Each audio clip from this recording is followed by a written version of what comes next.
Hi everyone, my name is Deborah. For those of you who don't know, I am a founder of Look Workshops, which is a project I started 4 years and a half ago, and where I use arts and technology for creative development. I create, of course, workshops with children. I work with children all over the world.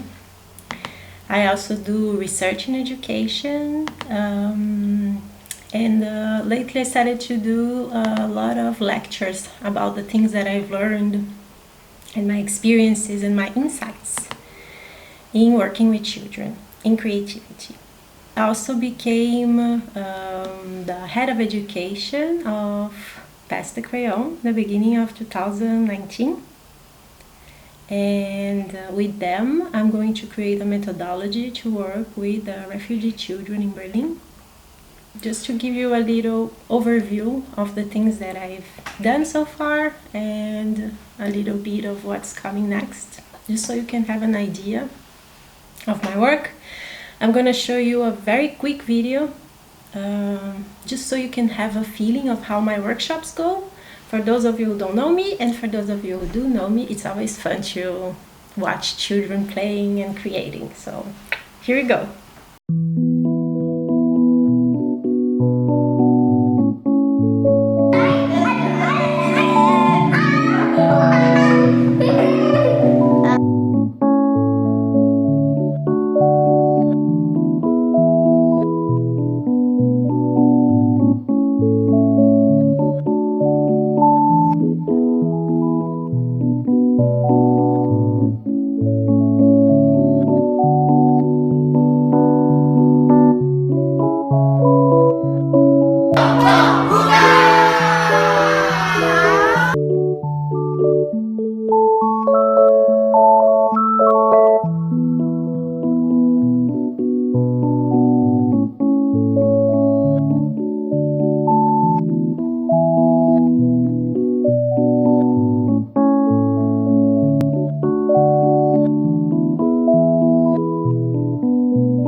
A lot of people ask me how I develop these workshops and why I'm doing this work with the children. And so that's what I want to talk about in this video with you. There are three main bases, I'd say, for everything I create with children. And these are something I call creative intelligence, freedom, and space. And so this video, I'm gonna focus about these three pillars that for me are like pillars to create my workshops with children. So let's talk a little bit about the creative intelligence. Let's start with this topic. I believe there are two forms of intelligence: the conceptual and the non-conceptual. The conceptual are all of the things that the school system and the system of education are focused on. And so acquiring knowledge and learning facts and getting data and information, and that's very important, of course, but there is another side of human intelligence and the non-conceptual side that is completely denied and suppressed in school, which is the non-conceptual, where I believe creativity lives. And it's it's accessible for us at any time and in any situation. But the thing is, because we are shaped in the school system to only function from that conceptual side, from where the knowledge comes and the information, we lose with time that capacity to access the non-conceptual side, which for me children have a lot of, it's very easy for them to access. And more than easy, I think children, they live in the non-conceptual side of things.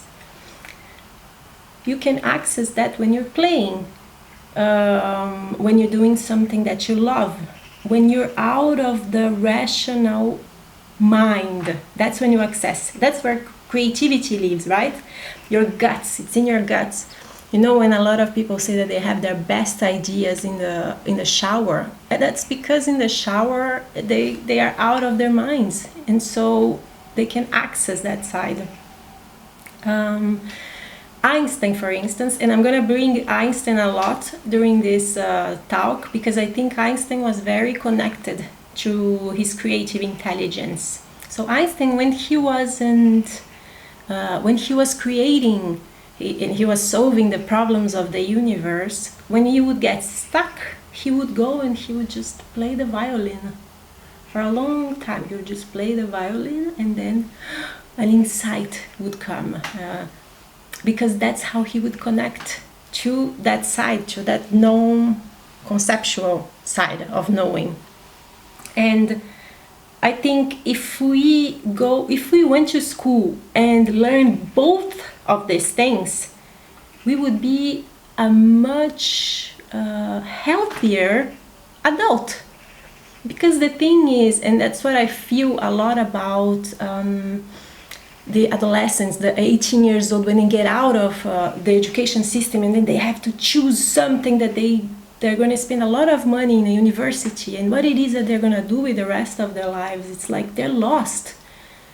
How can you know what you love and what you want to do with your life if you don't have access to that, if you didn't spend time thinking and feeling that and playing? Playing is so important to connect to that side of us.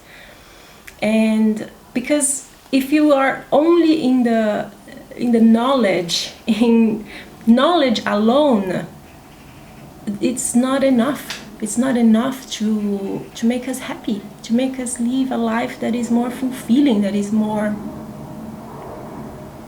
authentic and unique to each of us. In May this year, in 2019, I created a workshop for Pictoplasma, where we gave them a lot of freedom to create whatever they wanted. And so the main thing that I brought was motors, all sorts of motors and batteries, and then colored paper and tape. And then I gave that to them. And I didn't really have to explain a lot, and that is what happened. This is the result of that workshop.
I think it's always amazing to see the results that comes from the imagination and the creativity of children when they are given space to access their creative intelligence.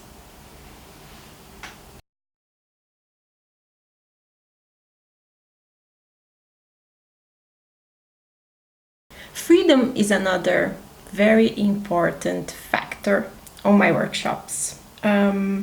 Freedom to play, freedom to change my ideas, freedom to choose not to participate if they don't want to, freedom to change the entire workshop.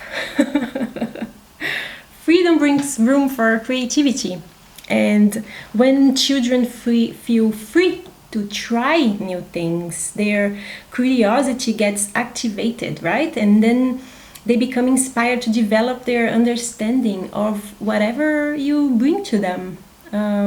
They will learn from themselves, from each other, or from any source that they can lay their hands on. Freedom to commit mistakes also. I have this example of this child that I brought this idea, which was to create a balloon-powered car. And so it was a piece of cardboard, and you put a balloon on top, and when you blow on the balloon, the car would move, right? And then this child tried.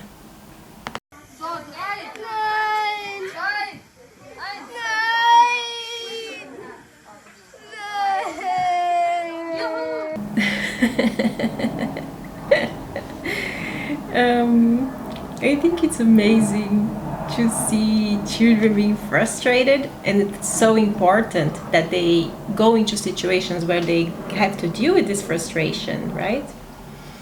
And so what I told this boy was, you have two options here. Either you're gonna feel sad about the fact that you couldn't do it and you give up. That's an option, and you have freedom for that. If you don't want to do it, that's totally fine.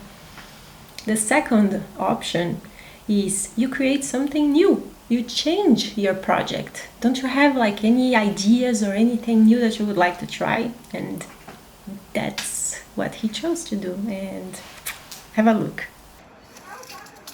Yeah, it worked.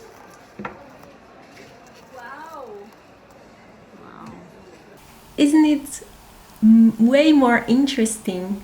At the end, I think that it was even better that he couldn't do it, that he committed this mistake, because it gave him an opportunity to prove to himself that he could actually create something else, and that he could be proud of that. And that actually empowers children. And when children are empowered, they grow up as empowered adults, but in a healthy way.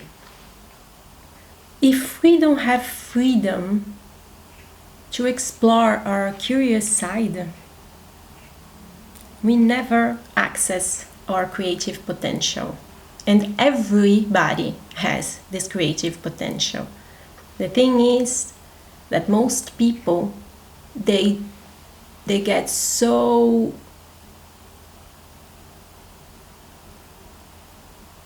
ingrained in the way of thinking like everybody else that they forget how to connect with themselves, how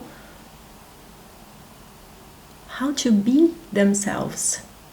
Because at the end, creativity is who you really are.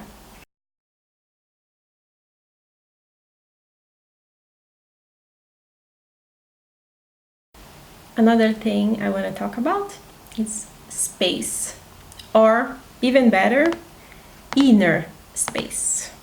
You know, space comes when you're totally in the moment. You know this scene when you have your tongue sticking outside of your mouth? When I have my tongue sticking outside of my mouth, I know that I'm really into it. I'm really in contact with whatever it is that I'm playing and I'm discovering and I'm exploring. Children today, I feel like they barely have space. They're constantly involved in activities, right? The parents, they have good intentions, but always bringing your children to do things is not necessarily a good thing for them. They need space. They need space of just nothingness. It's important sometimes to just have space to not doing things as a means to an end. Just having space to express yourself, and that being it. So that is for me, that is very important. The space as we perceive it with our mind is limited. We can perceive inner space by connecting with our creative power, and playing is the best way to connect with our inner power. It's the best way to connect with our creativity, to give us space, to give us freedom, to just play. And not play thinking that you're gonna get something, or that you're gonna get a grade, or that you're gonna discover something. No, play for the simple pleasure of playing. That is where creativity really lives, and that's how you access that power that everybody has within.